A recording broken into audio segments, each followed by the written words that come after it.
Hello बच्चों, let's read the question. Question says find the inductance of a unit length of two parallel wires, each of radius a whose centers are a distance d apart and carry equal currents in opposite directions. Neglect the flux within the wire.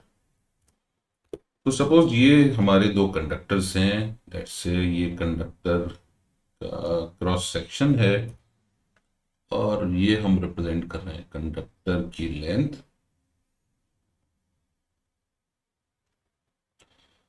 और ये conductor में ये हो गया conductor का axis. This is the axis of the conductor. और similar conductor हमने लिया हुआ है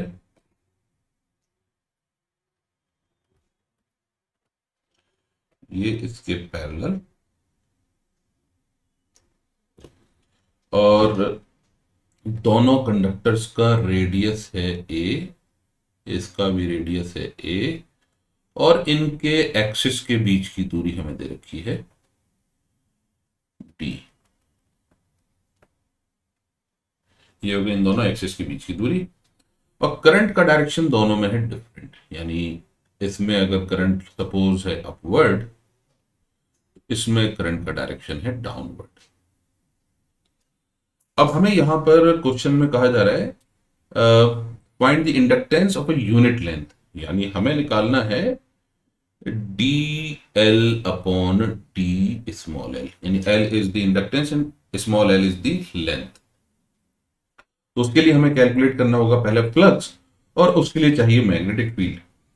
तो हम क्या करेंगे, सबसे पहले कोई भी वेरिएबल पॉइंट चूज करेंगे at a distance x from it, और इस पॉइंट P की दूरी इस कंडक्टर से है x, तो दूसरे कंडक्टर से हो जाएगी d माइनस एक्स. तो पॉइंट P पर मैग्नेटिक फील्ड होगा फर्स्ट कंडक्टर की वजह से, यानी फर्स्ट की वजह से लेट्स से इनवर्ट, क्योंकि करंट अपवर्ड डायरेक्शन में है. तो हमारा B1 हो जाएगा, B1 is equal to mu not I upon 2 pi x. इसी तरह B2 यानी सेकंड कंडक्टर की वजह से होगा magnetic field mu not I upon 2 pi D minus x. क्योंकि दोनों का डायरेक्शन इनवर्ड होगा, यानी इसके लिए राइट हैंड साइड है, तो कंडक्टर 1 की वजह से भी इनवर्ड और कंडक्टर 2 की वजह से भी इनवर्ड. इसलिए नेट मैग्नेटिक फील्ड की वैल्यू होगी B is equal to mu not I upon 2 pi, यानी दोनों का sum, that is 1/x plus 1/d minus x. So this is the value of a magnetic field at point P, which is at a distance x from the axis of the conductor. अब हम आते हैं flux पर. तो हमें self inductance calculate करने के लिए फ्लक्स कैलकुलेट करना है. तो फ्लक्स के लिए हम यहां पर क्या करेंगे, एक छोटा सा एलिमेंट चूज करेंगे. Let's say this is the element,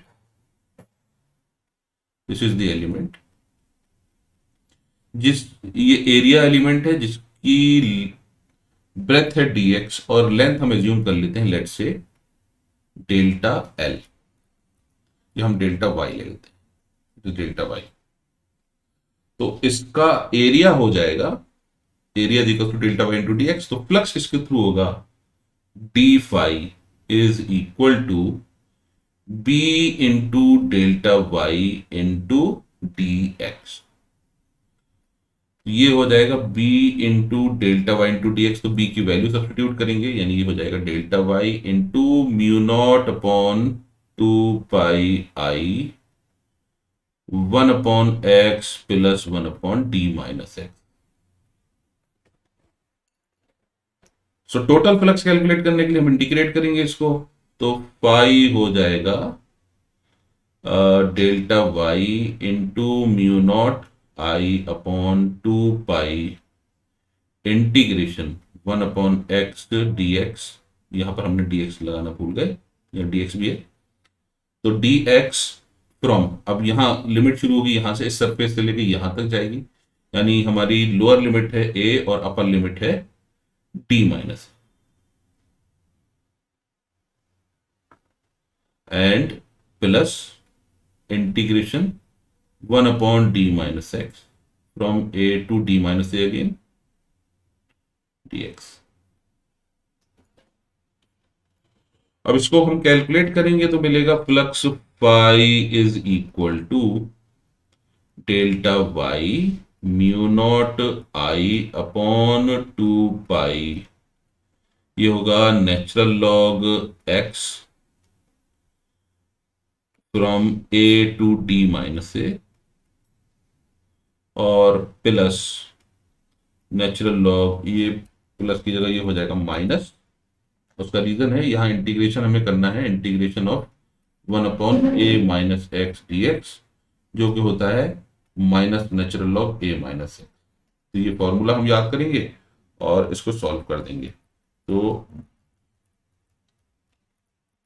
ये हो जाएगा minus natural log D minus x from A to D minus A. इसको फर्दर सिंप्लीफाई करने पर मिलेगा delta Y into mu not I upon 2 pi which is equal to, ये होगा natural log D minus A upon A minus natural log D minus D plus A upon D minus A. इसका मतलब lastly हमें expression मिल जाएगी delta Y mu not I upon 2 pi natural log, अब यहां पर डी से D cancel हो गया तो ये हो जाएगा नेचुरल लॉग डी माइनस ए अपॉन ए, और इसको हम लिख सकते हैं इंटू इंटू डी माइनस ए अपॉन ए, क्योंकि डिवाइड हो रहा है तो हम इसको ऐसे लिख सकते हैं।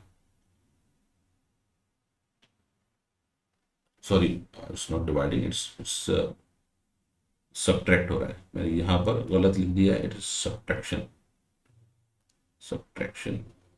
ऑलराइट, तो इसको ऐसे लिख सकते हैं which is equal to delta Y into mu not I upon 2 pi natural log D minus A upon a whole square. तो ये आ गया हमारा फ्लक्स। अब इस फ्लक्स को इक्वेट करेंगे हम, यानी हम इसको फर्दर लिख सकते हैं, it could be further written as flux phi is equal to delta 2 times of delta y, तो 2 हम इधर ले आएंगे, ये हो जाएगा delta Y mu not I upon pi natural log D minus A upon a which is equal to L I से I cancel. Question में हमसे पूछा है d y by d L, तो डेल्टा वाई को जब हम लिमिट छोटी करेंगे तो ये हो जाएगा डी एल, तो ये हो जाएगा हमारे पास D L upon D L is equal to mu not upon pi natural log D minus A upon A, which is the option number 2. I hope you understood the solution. Thank you.